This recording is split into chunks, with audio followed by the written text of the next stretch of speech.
On the 5th of January 1066, King Edward the Confessor of England died at Westminster outside London. It was the end of an era. Edward never had a child, and there was no obvious successor to the throne. Therefore, with his death, the royal house of Wessex died out. The subsequent Battle of Hastings and the Norman conquest of England are famous, but the passing away of Edward the Confessor was equally momentous. It signalled the end of the House of Wessex after approximately 550 years, the royal dynasty that had unified England into the country we know today. Where had this great dynastic line come from, and who were its rulers? How did they expand their initially small dominion in southern England to rule the whole kingdom? This is the story of the House of Wessex. The House of Wessex was born out of the chaos that characterized the end of the Western Roman Empire in the 5th century AD. Back in the middle of the first millennium BC, the Brittonic Celts had conquered Britain. This was not a centralized power with a monarchy ruling over all of Britain. There were dozens of powerful Celtic tribes that ruled over different parts of England, Wales, and Scotland. The Romans first showed up in the mid-50s BC, when Julius Caesar was in the midst of conquering the Celts of Gaul and decided to carry out a reconnaissance of southern England. They did not come back for another century. When they did, at the behest of Emperor Claudius, they began conquering the southern parts of Britain. The Romans then engaged in a slow and gradual conquest of England and Wales over the next half a century. After several failed attempts at conquering Scotland, the Romans eventually built a series of defensive walls across northern England and southern Scotland, and a hybrid Roman-Brittonic society developed over the next 3 centuries south of Hadrian's Wall. The change in the 5th century AD occurred because of events elsewhere. From the middle of the 3rd century onwards, the Roman Empire was mired in crisis, fueled by invasions of their borders by wave after wave of Germanic and Asiatic tribes like the Goths, Franks, Vandals, and Huns. In response to the perilous situation that had developed in Gaul and elsewhere, the Romans withdrew strategically from Britain in 410 AD. This opened the way for waves of Angles, Saxons, and other Germanic groups to invade and overrun Roman Britain. A period of British history known as Sub-Roman Britain followed. It was a century or so in which the country was in constant flux, as new warlords began to carve out their own small kingdoms and principalities in the vacuum that had been left by the end of Roman rule. The House of Wessex would emerge from the other side of the chaos as one of the few winners. The exact origins of the House of Wessex are hard to concretely determine. This is a product of the very nature of sub-Roman Britain. With the collapse of Roman rule, all record-keeping ceased in the country and literacy levels fell dramatically. Unsurprisingly, there are very few historical sources of any kind available for the island dating to the 5th and 6th centuries. Instead, historians rely to an unusually large degree on archaeological evidence to try to reconstruct what was happening here in the century and a half after the Romans left. Luckily, there were a number of important histories written centuries later that looked backwards to explore how England transitioned from Roman rule to sub-Roman Britain and then to Anglo-Saxon England. In the early 8th century, for instance, the Venerable Bede, a monk at the twin monastery at Monkwearmouth, Jarrow, in the north of England, began writing a work entitled The Ecclesiastical History of the English People, which cast light on the dark corners of the history of England in the centuries after the Romans abandoned the island. In the late 9th century, scholars in the Kingdom of Wessex began compiling the Anglo-Saxon Chronicle, a major historical work which others worked on for centuries to come. These are just two of the most important medieval sources that shed light on the earliest centuries of the House of Wessex. Yet, so much inevitably remains unknown. Sub-Roman Britain became a period of England's history onto which myth and legends were attached for centuries to come, with King Arthur even associated with the period. These issues aside, the limited information we have about the House of Wessex does agree that the earliest ruler of the dynasty was a king named Cerdic. Unfortunately, that's about as much as can be agreed upon. For instance, historians a long time ago used to agree that Cerdic was an Anglo-Saxon warlord of the Gewisser, a German tribe that conquered part of southern England in the late 5th century. The Anglo-Saxon Chronicle states that he arrived with 5 ships of his followers to England in the year 495 and conquered the lands of a British ruler named Danelaw over an extended campaign down to 509. He then became a king in his own right over the West Saxons after a victory against the Celtic Britons of the region at the Battle of Cerdic in 519. The name of this river crossing was evidently derived retroactively from his name, but the clash is believed to have taken place around Charford in Hampshire, an English county in the south of England, north of Portsmouth and the Isle of Wight. Not long after the Battle of Cerdic, his followers captured the Isle of Wight and established his kinsmen Witgar and Stuf as the rulers there. Thus, Cerdic's rule as a king over this part of southern England is usually identified as beginning around the year 519. However, there are many problems with accepting this version of events. The Anglo-Saxon Chronicle contradicts itself in different manuscript versions. The Jutes, another Germanic group who came to England from around mainland Denmark, controlled the region of southern England in question at the start of the 6th century. So the idea that Cerdic defeated a local Brittonic king is problematic. Finally, Cerdic's very name is not Germanic.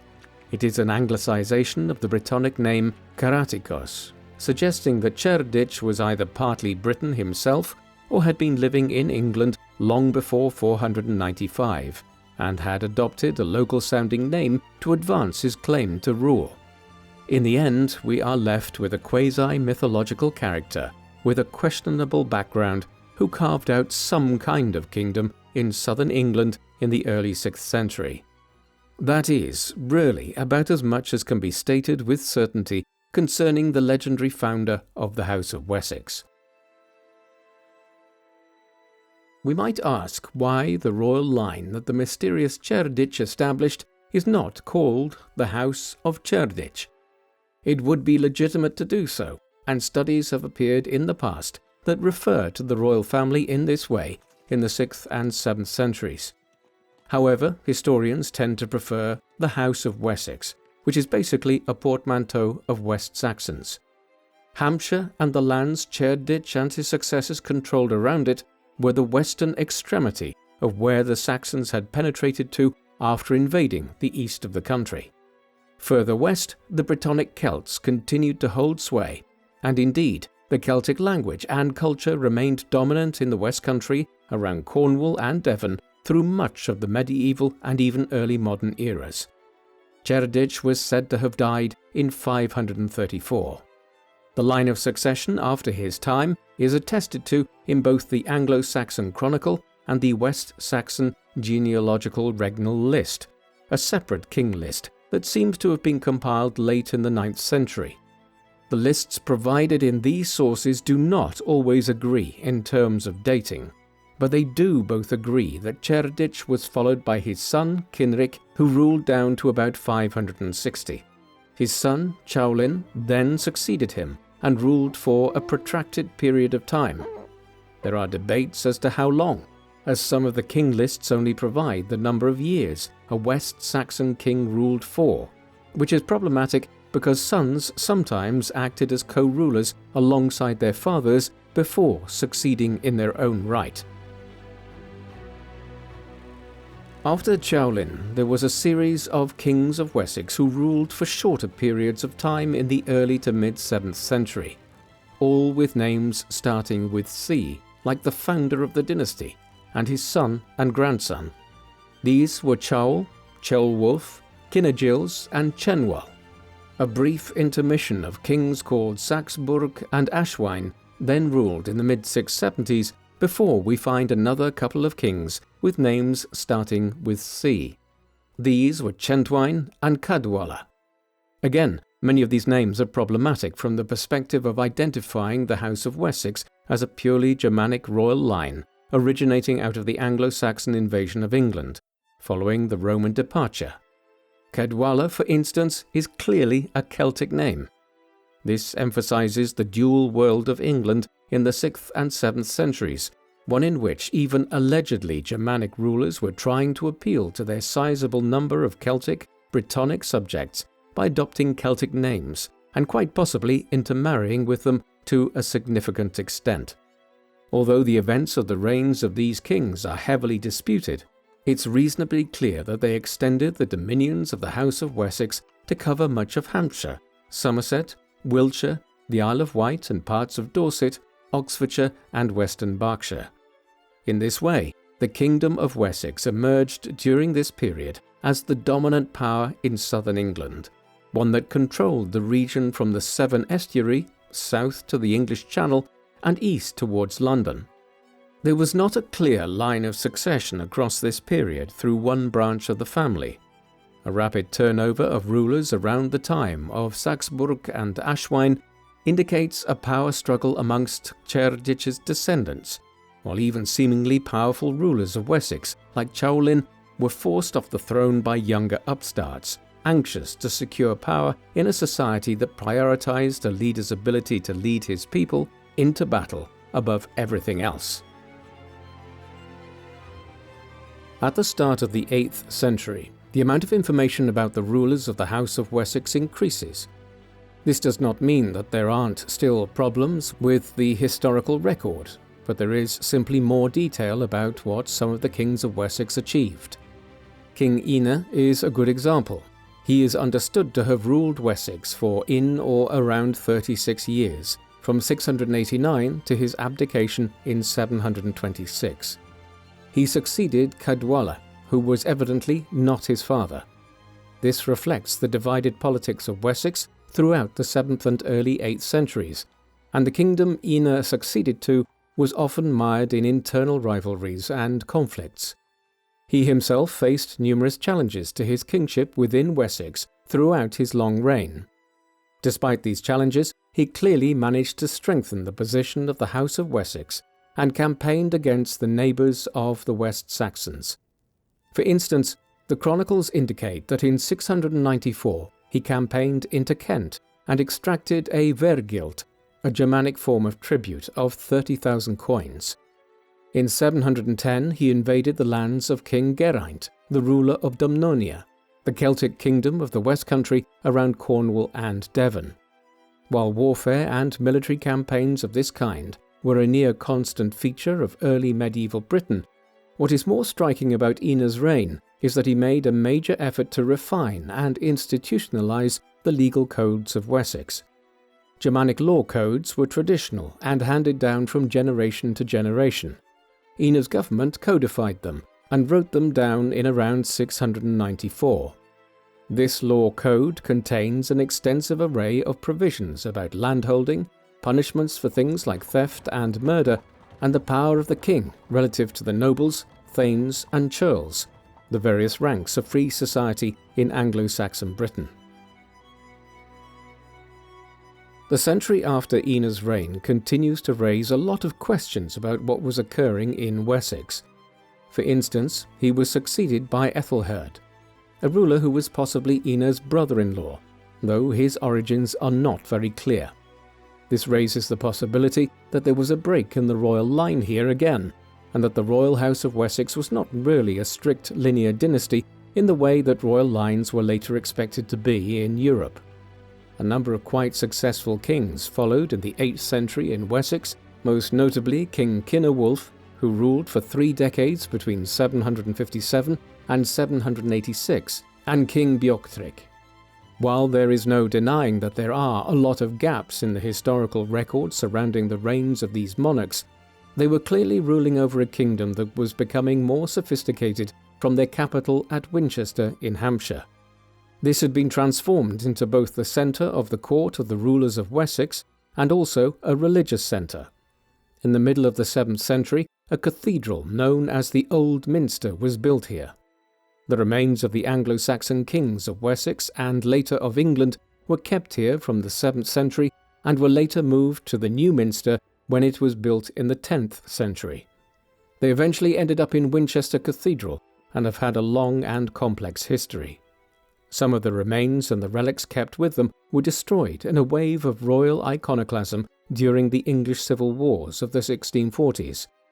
Others are still partly preserved in a series of 6 mortuary chests sitting on elevated walls in Winchester Cathedral to this day. The Kingdom of Wessex and its rulers were far from the most powerful royal dynasty in England in the early Middle Ages, while Winchester was being developed and while kings like Beorhtric ruled there.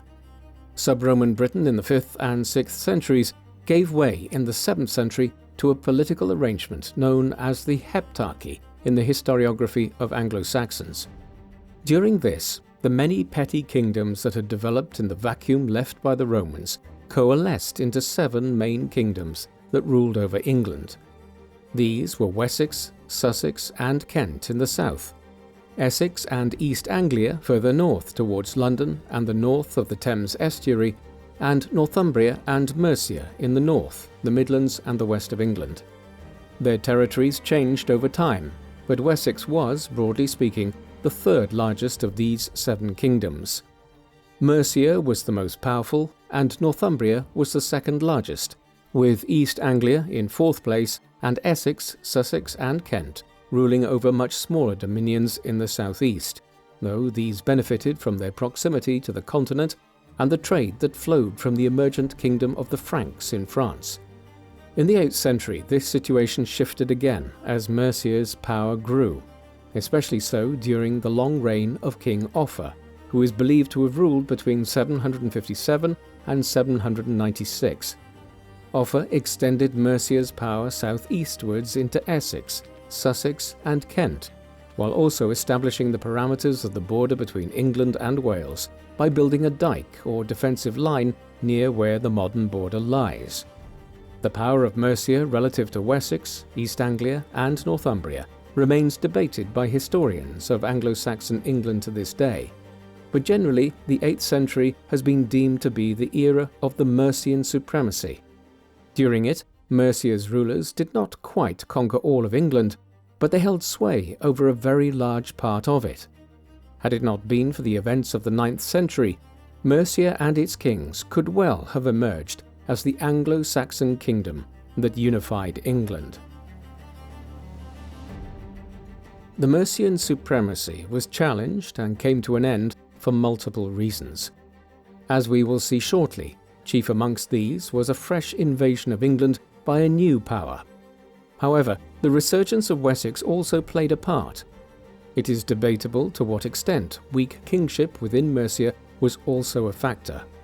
After a brief reign of a few months by Offa's son Ecgberht, King Cenwulf succeeded to the throne there in late 796. His reign lasted for a quarter of a century and saw the disintegration of the Mercian supremacy as revolts broke out in Kent and East Anglia, and he clashed with the Archbishop of Canterbury over religious issues. It's unclear if this reflected flaws in Cenwulf's abilities as king, or if Offa had overstretched Mercia's capacity to control so much of England, a problem which then manifested during Cenwulf's reign. What is evident is that Wessex took advantage of the decline of Mercia. This happened under the leadership of King Ecgberht. His ancestry is disputed, but his father was possibly Almund of Kent. Tradition holds that he spent his youth in exile in France and then returned to England to succeed Beorhtric in 802.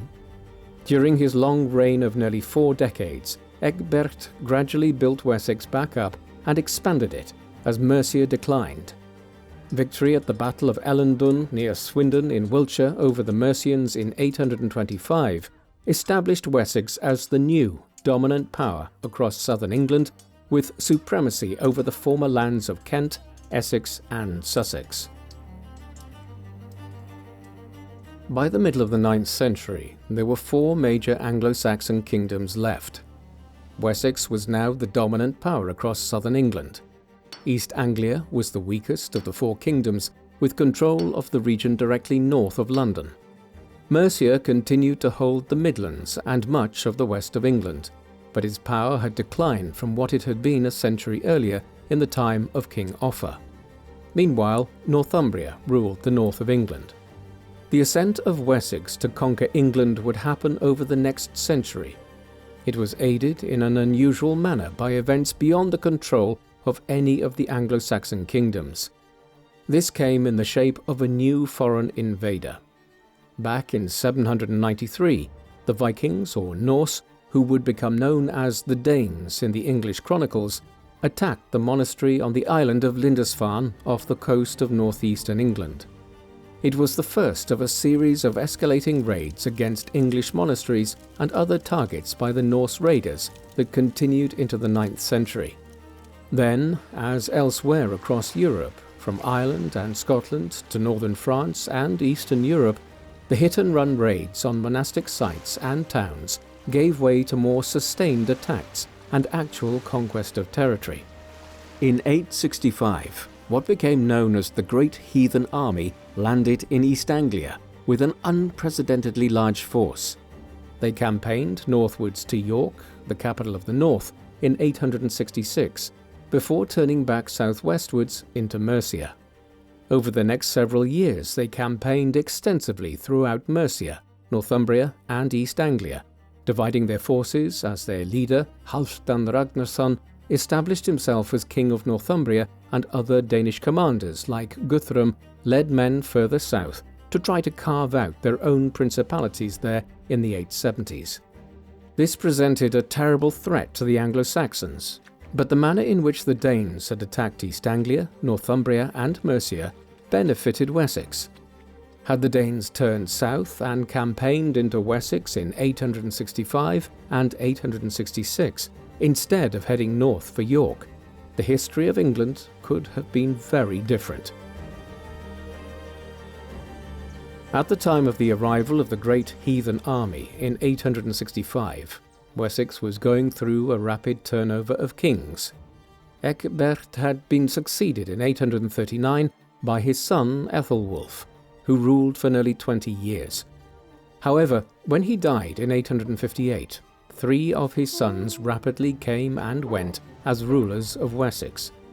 This meant that a 4th son, Alfred, who under normal circumstances would not have succeeded to the throne had it not been for the early deaths of his brothers, became King of Wessex in 871.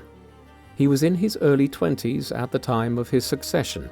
He might have been a young ruler, but Alfred rose to the challenge presented at the time.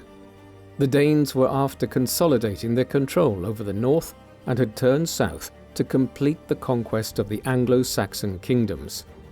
Alfred prepared his realm to meet the threat posed by Guthrum's southward expansion. The key moment came in 878, when the Danes invaded Wessex. After a near defeat that led to Alfred and his forces fleeing into the marshes of the Athelney region, the young King of Wessex retaliated and defeated Guthrum's forces at the Battle of Edington in Wiltshire, in the heart of the Kingdom of Wessex. He then pushed the Danes back out of southern England. This definitively checked the Danish expansion in England. Guthrum was able to secure control over East Anglia, but Wessex remained independent. Thus, at the end of the 870s, 2 of the 4 Anglo-Saxon kingdoms, Northumbria and East Anglia, had been conquered by the Danes. Mercia had been hugely weakened by the Great Heathen Army. Only Wessex remained, a major force amongst the Anglo-Saxon powers. Alfred the Great's life and reign are better documented than most other kings of the House of Wessex, or at least all the kings prior to the 9th century. Most notably, a contemporary of Alfred's, a Welsh monk by the name of Asser, wrote a life of King Alfred during the later years of Alfred's reign. While this provides a much greater amount of detail concerning Alfred's reign than is available for his predecessors, and is crucially written by a contemporary witness to the events he describes, unlike the Anglo-Saxon chronicle that was typically describing events hundreds of years earlier. The problem with Asser's biography is that it was, in all probability, politically biased. Asser spent time at Alfred's court and was patronized by the King of Wessex. He consequently presented the king in the best light possible. In doing so, he partially created the myth of Alfred the Great. There is no denying that Alfred was a very substantial ruler. He stopped the Danish conquest of southern England and pushed them back north of the River Thames. He also oversaw the reform of Wessex to introduce new law codes and to create a more effective bureaucracy that taxed his subjects and used the money to build up the kingdom's power. All of this aside, Alfred did not do what is sometimes suggested in the historiography. He did not conquer all of England. Certainly he aspired to do so, and he paved the way for his son and grandson to complete the process. However, Alfred was not the first member of the House of Wessex to rule over all of England. Alfred died in 899 when he was only about 50 years old. Asser provided a detailed account of how the king had suffered from poor health throughout his adult life. From this, historians conjecture that he had Crohn's disease that might have contributed to his premature death. When he died, he was succeeded by Edward the Elder, his son by his wife Aelswith. Edward would rule Wessex for a quarter of a century. He is known as Edward the Elder for the simple reason that a subsequent member of the House of Wessex was also called Edward, but became known as Edward the Martyr. Edward the Elder continued the work of his father. He allied with the Mercians to wage war against the Danes in the north and east of England. The most significant clash was the Battle of Tettenhall on the 5th of August 910, in which Wessex and Mercia defeated the Danes and pushed the Danelaw, the border between the Danish-controlled parts of England and the Anglo-Saxon regions, further north. Edward's greatest success was in conquering East Anglia by the end of 918. This meant that Wessex was now in control of nearly half of England, with Mercia as a junior partner and Northumbria as its major remaining Danish adversary in the north. Edward's reign was also important in that he built the new Minster, a new Benedictine abbey at Winchester. This was in fulfillment of a plan drawn up by his father, although it alienated the monks of the Old Minster who devised the name Rex Avidus, the greedy king, for Edward in reference to the taxes imposed on them to pay for the new Minster. Edward was succeeded by his son Athelstan.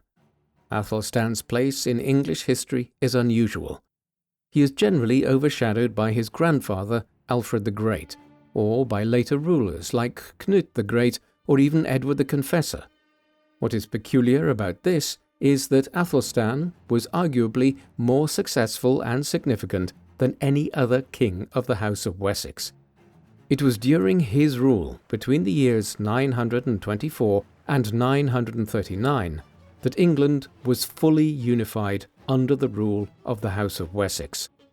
Like his father, he had to reassert Wessex's control over Mercia and Northumbria during his time as king, although Athelstan bound Northumbria to Wessex's rule much more firmly than his father had.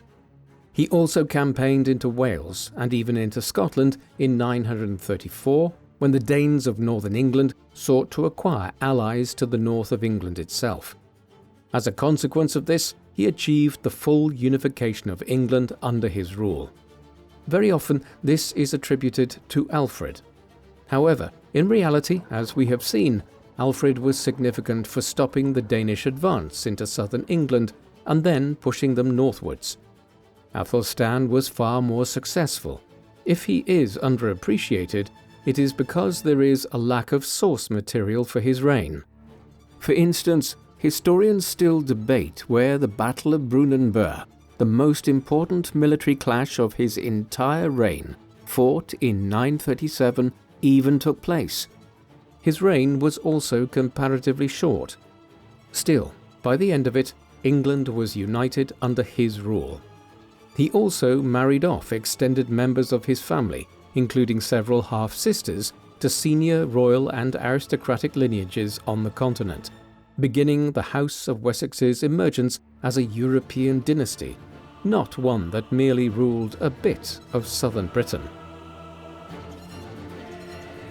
Athelstan's pacification of the north of England, his campaigns against the Lords of Wales and his incursion into Scotland in 934 point towards a growing sense that he was not just the King of Wessex, but was also able to put forward a claim to rule over a substantial proportion of the island of Britain.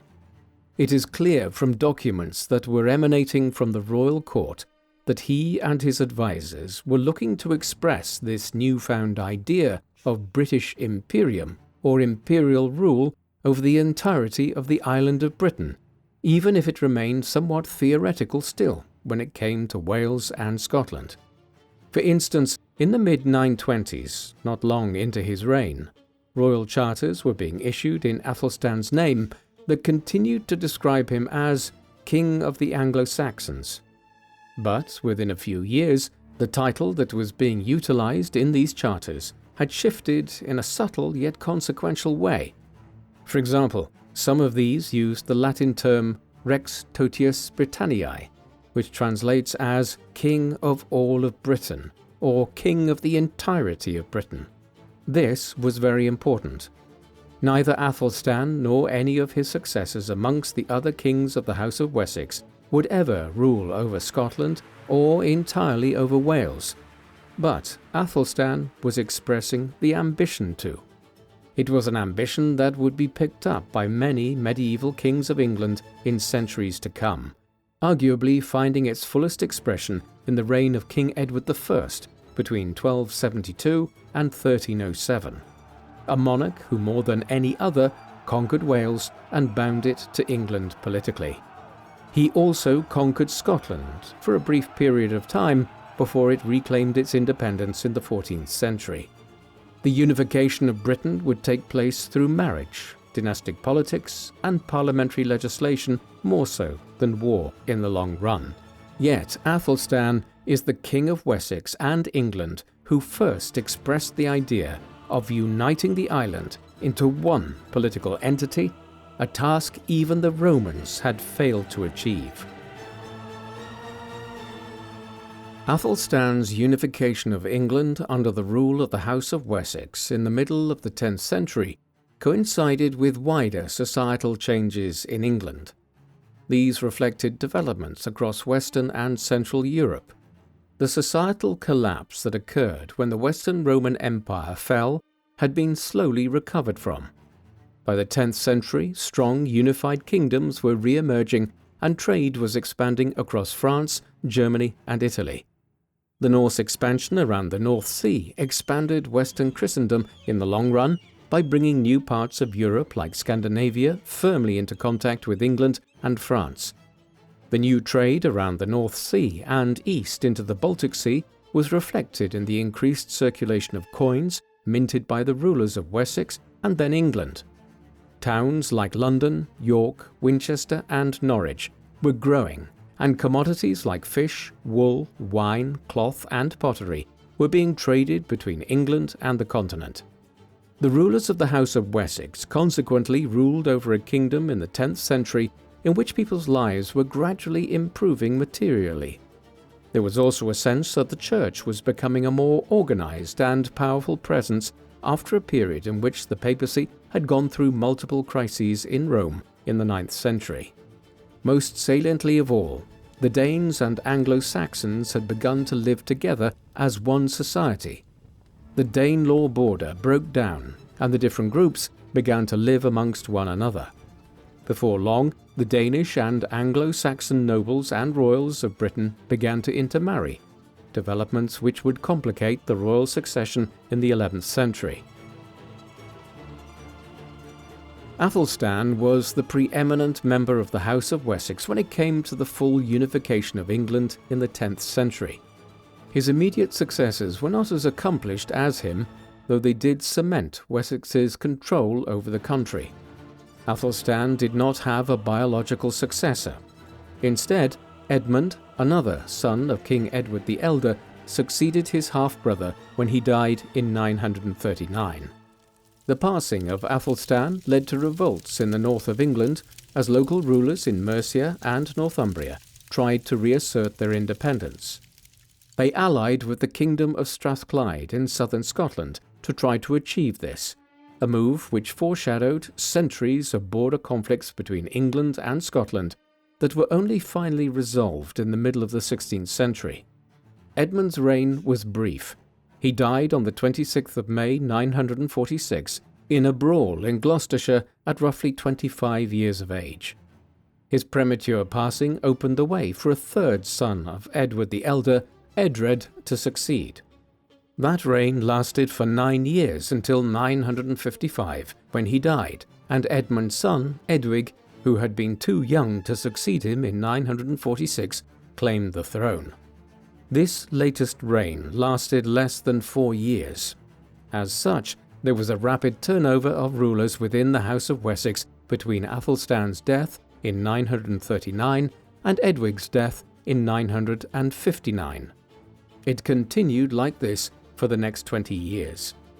While the comparatively lengthy reign of King Edgar between 959 and 975 stabilized the realm, his successor, Edward the Martyr, was killed in 978. This was a dangerous situation that threatened the unity of England that Athelstan had achieved. Without strong kingship, a new rival could supplant Wessex in the way the Mercian supremacy had been undermined in the early 9th century. All that really held the new kingdom together at this time was the lack of strong opponents. Mercia had been broken up as a power, and the Danes and Norse of the North Sea were undergoing a temporary period of division and decline. Had they been stronger, Wessex's hold over England might not have survived the crisis of kingship that followed after Athelstan's reign.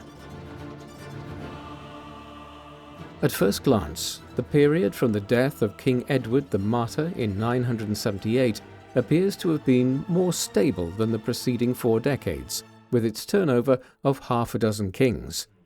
Æthelred II, better known as Æthelred the Unready, ruled initially for over 35 years, the longest reign of a head of the House of Wessex since the days of King Ecgberht at the start of the 9th century. But not everything was as stable as it seemed. Æthelred had succeeded when he was a child of about 10 or 11 years. Therefore, his early reign was dominated by the clerics and lords at his court. When he grew up, he was revealed to be an often ineffective monarch, prone to poor decisions. What was worse, England was coming under renewed attacks from Danish and Norwegian raiding parties out of Scandinavia, as the Norse people re-emerged as a threat in the North Sea world after a lull in the middle of the 10th century. The escalating tensions between Danes and English, after a generation or two in which the communities had started to live more freely amongst each other in England, was seen in the St. Brice's Day massacre on the 13th of November 1002. This bout of intercommunal violence was ordered by the Crown, although historians continue to debate how responsible Æthelred was for it. The most infamous attack took place in Oxford, where a pit containing dozens of skeletons of people with Danish DNA, who all clearly died in a massacre of some kind, right around the start of the 11th century, was discovered in 2008. The St. Brice's Day massacre reignited tensions between the Anglo-Saxons and Danes in England and the wider North Sea world. Consequently, England under the House of Wessex faced renewed pressure in the early 11th century. This came primarily from Sweyn Forkbeard. Sweyn was arguably the most powerful Norse ruler that had ever emerged in the North Sea. While the Great Heathen Army had posed a grave threat to England in the 9th century, war parties like this were led by warlords rather than kings, and unitary Scandinavian kingdoms had not really emerged by that time. They became more centralized in the 10th century, and Sweyn ascended to both the thrones of Denmark and Norway. Later English medieval chroniclers like John of Wallingford indicate that Sweyn began launching repeated raids on England after the St. Brice's Day massacre.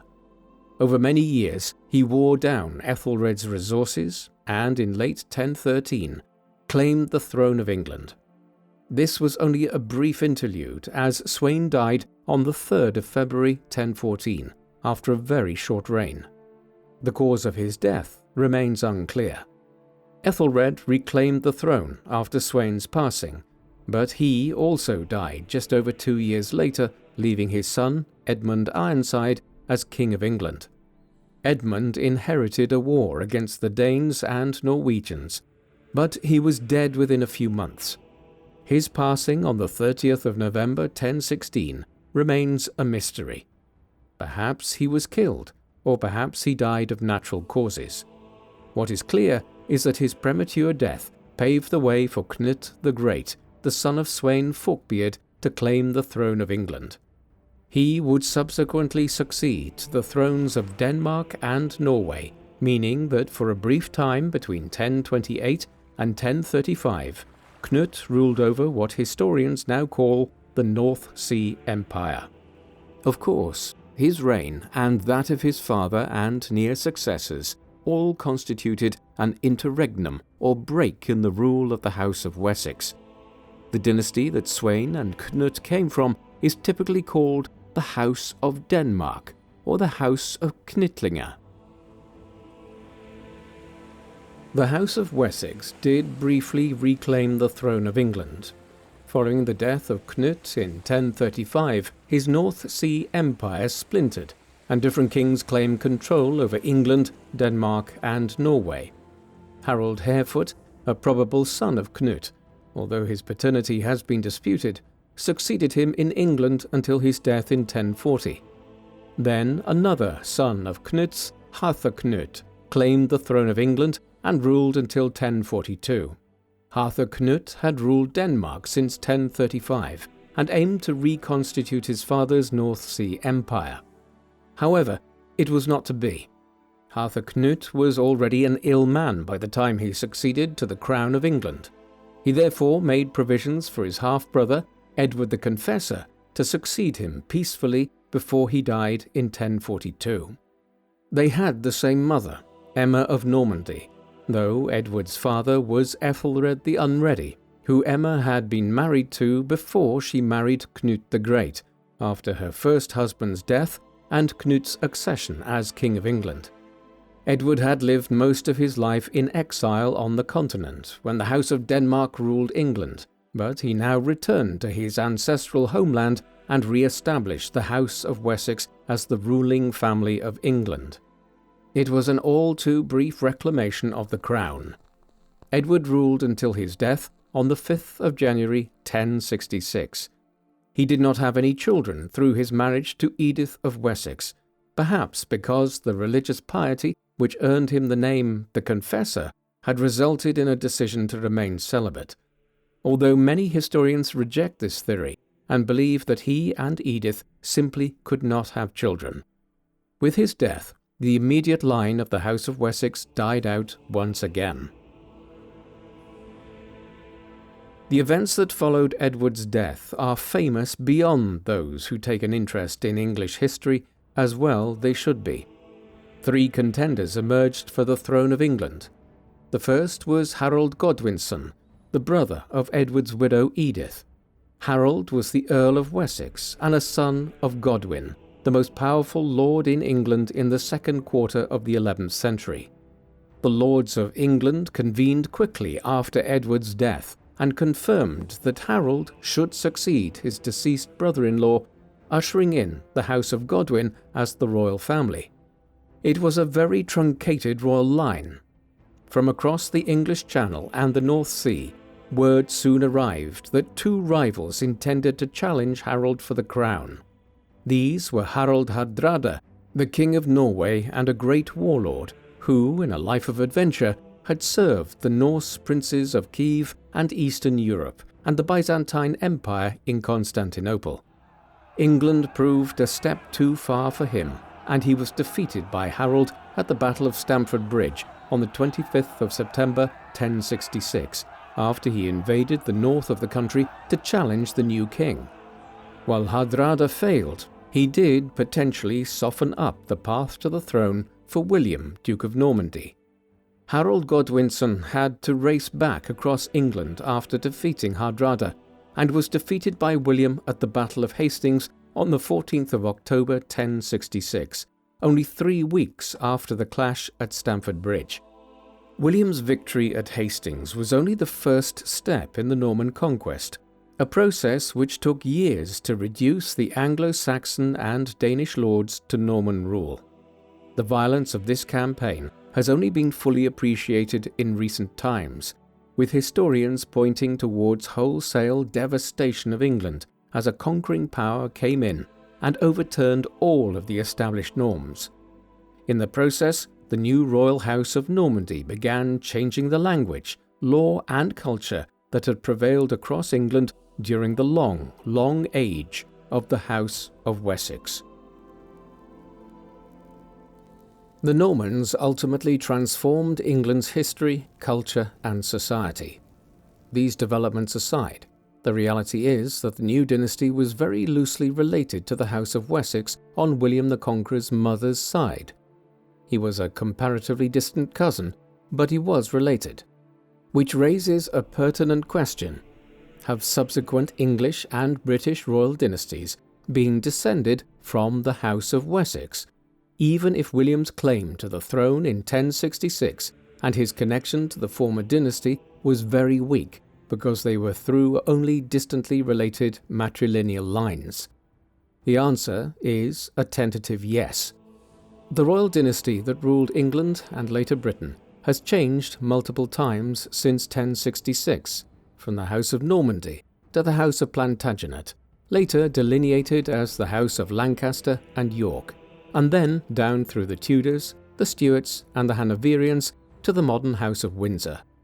While the links might be tenuous at times, and they involved new royal families from Wales, Scotland, and Germany claiming the throne over the centuries, ultimately the current royals are descended very distantly from the House of Wessex. For instance, Charles III, the current king of the United Kingdom, is descended by an estimated 33 generations from Alfred the Great. The connections are loose, but the House of Wessex still hovers over England and Britain's royal history nearly 1,000 years after the royal dynasty came to an end. Conversely, establishing a link all the way back to the semi-legendary Cerdic, who allegedly arrived in England as a leader of an Anglo-Saxon war party at the close of the 5th century and established the Kingdom of Wessex, is a much more difficult task. The House of Wessex is England's most underappreciated dynasty. The House of Hanover is known for ruling during the 18th and 19th centuries, when Britain became the world's foremost superpower and changed the world. The House of Tudor is infamous for the excesses of the reign of King Henry VIII. There certainly was a lot of drama attached to the House of Stuart in the 17th century, though it was typically of the wrong kind and involved 2 civil wars to try to curb the power of the crown. Next to these, the House of Wessex can seem fairly dull. They were not, however. This was the royal family that emerged out of the wreckage of sub-Roman Britain to control the south of England from their capital at Winchester. Then, during the tumultuous era of the Danish invasions, they were the Anglo-Saxon rulers who managed to stop the tide of the southwards advance of the Great Heathen Army and push them back northwards. Gradually, over the course of the late 9th and early 10th centuries, Alfred the Great, Edward the Elder, and Athelstan managed to subdue East Anglia, Mercia, and Northumbria, uniting England fully for the first time since the Romans had left half a millennium earlier. This was the golden age of the House of Wessex. Ultimately, once the family had secured control over England, it was let down by a succession of weaker kings in the late 10th and 11th centuries. They allowed the Danes to seize power again, periodically, and then Edward the Confessor failed to secure the future of the royal line in the middle of the 11th century.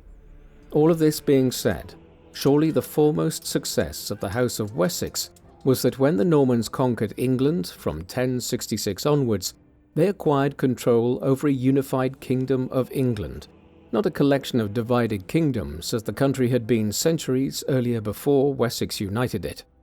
This was the foremost achievement of this frequently overlooked English royal dynasty. What do you think of the House of Wessex? Were they the driving force behind the creation of the modern-day country of England? Or was it inevitable that one of the medieval kingdoms of southern Britain would unite the country under their rule eventually?